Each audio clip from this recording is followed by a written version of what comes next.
Okay,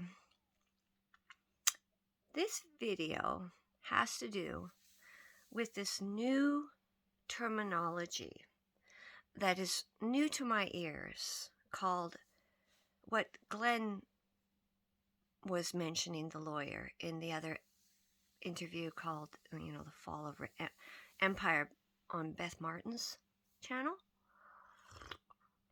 So I've been thinking about this term, Indigenous National, okay?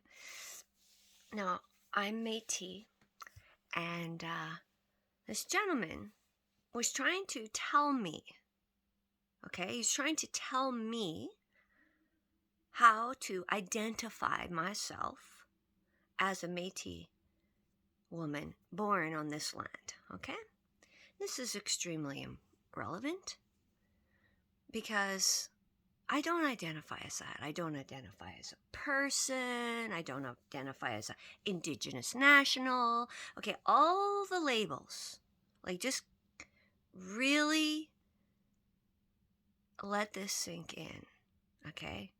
All the labels that constructs, these corporate constructs, okay, try to give, categorize others under, okay? It's all part of the public, okay? It's extremely relevant to understand this. There are two domains. There is the public and the private. And if there is a people, okay, whose entire culture and way of life articulates in a superlative way what the private is, okay, the household, okay, of the family, okay, and the extended family, okay, is definitely part of the traditional social structure that the Dene people, the first people, okay, before the influence of colonialism, okay, came to North America, just so it's really clear, okay, did not organize themselves or interact with each other based on a hierarchical structure that the public uses, okay, for to manage large populations. So now I'm going to tell a story to drive this point home, because I just happened to run into an elder when I was downtown getting groceries, and I know him, and he's very respected. And I started asking him some questions, see if, if he'd heard that term. And he, I said, yeah, have you heard that term? And he was kind of like, he's thinking about it, right? And all this stuff. And we talked about a lot of stuff. Okay. And he said that it seems that, and I don't have the details on this, okay? But perhaps new treaties are attempting to be offered to Indigenous groups in North America, okay? Trying to get them to agree to certain things. And then he kind of looked at me and he said, I want to tell you something. He said, my great-grandfather, that generation, he said, they were involved when the first white people came to the north, the first settlers, the first contact people. And he said, he's heard a lot of stories about that. And he said, it's really important to understand, he said, that we did not have this structure like where you have like a chief and council, like that is now being used for First Nations peoples to interact with government corporations and have contractual agreements between those two constructs, okay? He said, that's not how we lived or anything. And he said, so this is how we lived. We were taught that our first primary responsibility is our own family, okay? Now, I did learn through, just history and living here, that even the very language of the first people was very inclusive. You know how when we say, oh, that's my uncle or my aunt or that's my cousin, okay? And our language is trying to communicate there's some kind of distance, once removed in that. And that is not how the language worked. So I was told that, like, all your aunts and uncles, all the children were taught to call mom and dad. And all the cousins were brothers and sisters. So the concept of the household was much larger, okay, than what the public has tried to educate us to perceive as our little tiny atomized household, okay? Then he gave an example of this. He said that, this is one of the stories, that there was a group of men early on when they were still living very traditional, okay? And it was maybe in the fall and they were going to go hunt beaver. And so they did. They went out, and a group of them. And one of the men come back, because they would separate and go out, and then come back. And when he come back, he hadn't caught enough beaver at all to last him for what he needed, like this, because everything was used, the skins and everything. So he said there was no single boss that said, okay, this is what we'll do. He said, as a group, he said, they sat down and they observed and they heard what he said happen, and who knows, maybe a bear came. I don't know. Anyways, and so they all agreed of their own free will to stay 3 more days. And then he said they agreed that everything they caught, okay, their first goal was to make sure their brother had an equal share as they all had, okay? And they were going to give 3 more days of their time to help him, okay? Put food on his table, okay? Because he was part of their extended family, okay? So now this is what the private domain is, and I'm just really astonished because it's so beautiful. You see, the promises in the scriptures, as far as I perceive them, okay, the deepest core essence of what I've observed is that the highest principle is that man does not ever own the land, okay, ever, not really, okay?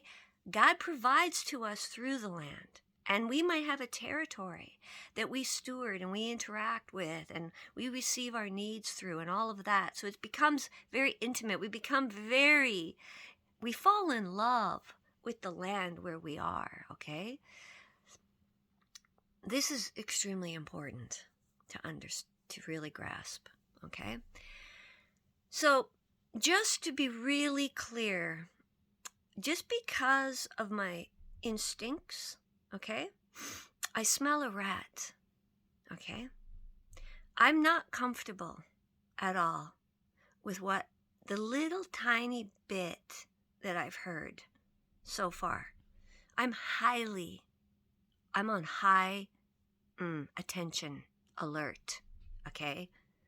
When groups start trying to say they're going to give every Indigenous $1 million and all that. Yeah, I've seen that. We've all seen that. And so basically he said that no elected group, okay, actually represent true free people of the land. And the word dene also, this is important too, an elder told me, is not alive anymore. He said dene is a description. He said it's like a descriptive word. It's not a title. You know how, it's like, we're this nation or that. It's not like that. He said it's a description. He said people of the land is what it means, okay? And so that's the private domain too, okay? And the Bible, I want to say, has been really exploited to gain dominance and authority, very exploitive authority over many, many, many people for a long time. But that doesn't mean it's also not relevant for us to articulate and make sense of what's going on. Because remember, when David and Goliath engaged, Goliath came with a sword, okay? A two-edged sword. And when David engaged with Goliath, all he had was a stone. And he hit the giant right between the eyes, kind of like most likely stunned him or knocked him unconscious, okay? Goliath became unconscious. That's really significant because I see this massive top-heavy construct that is described as a beast-like carnivore is gone into the mental place that's unconscious because of fear. Okay? So an unknown amount of people are got this envelope over them, their minds of pure fear. Fear many things. But then David ran to Goliath and took out Goliath's own sword and used it to cut off Goliath's head. And the Bible is described as a sharp two-edged sword. And I want everyone to know I'm going to do my very level best to make sure all of the first people that I have contact with, I'm going to make sure they fully and completely understand with absolute clarity what the two domains are, okay? And what their freedoms are and how their freedoms are equally protected under the duty to accommodate, the same and under the international covenant and their traditional way of providing for themselves and the people that they love, okay, and that they hold something in common with and they care about and they want to see food on their table too, okay? Yeah. The Indigenous National terminology, as far as I can see, okay, is a label that someone, probably pretty high up, is trying to label me with. And I don't identify as that, and I never will. Okay? This is really important to understand with clarity. And I can see that there may be a lot of First People that have been schmoozed, really schmoozed a lot, offered a lot, I'd say. I'm just guessing, okay? So if you're one of the First People and you heard the talk, yeah, there's another side to this coin. Yep, another side to this coin. But I would hope the history, the history, okay, it's going to help us all be just a little more cautious. Okay? Because I sure am being cautious now. And I know what I know. And I know that the International Covenant on Civil and Political Rights also completely protects the First People's concept, okay, of their social order. And our first and primary responsibility is to members of our household. Now, as a Christian, I find that really amazing because all the provision of salvation mentioned in the scriptures, going right back to the beginning with Noah, always references the household, the family household. And then it would get bigger and bigger and expands out to become the household of God and all peoples who come to this common core acceptance of their freedom and the freedom that their brothers have and how we cooperate together of our own free will, not under compulsion. And we choose to share or not, okay? And we do come to an agreement based on a fundamental principle that we promise to do no harm to each other to the very best of our ability, okay? And I wanted to say this right now before I talk to anyone, okay? Because I do want to talk to other First People to get their feedback on this, okay, and what they might know. But I realize that a lot more has been going on behind closed doors. And so I wanted to be really clear up front my position before anyone could say I've been influenced one way or the other. Because I have been influenced by the scriptures, so you can see my whole channel, okay? You can see that that was my very first meeting with that gentleman, and I stated it. Everyone knows, there's witnesses to it, okay? And I have tried to find more information on this. And as soon as I've looked, I've begun to see there's something not right, okay? And I've been dealing with this kind of deception and manipulation for many years now, okay? Many years now. And I'm quite done. I'm quite done with that way of dealing, okay?